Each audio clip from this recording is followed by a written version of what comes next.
Қайырлы күн баршаңызға, қалдарыңыз қалай? Бүгін біз осы етті осамыз, сиырдың еті ауылдан келді.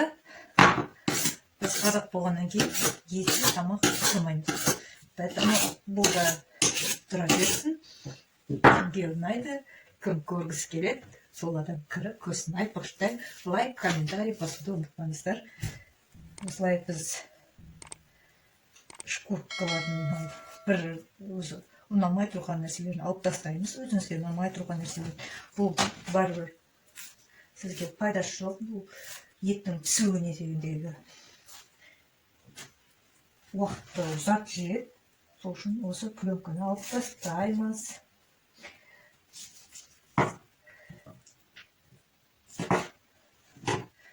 Өзімді білесіздер, нағыз ауылда өскенмін. Түсін керек.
тесто для бешбармақ.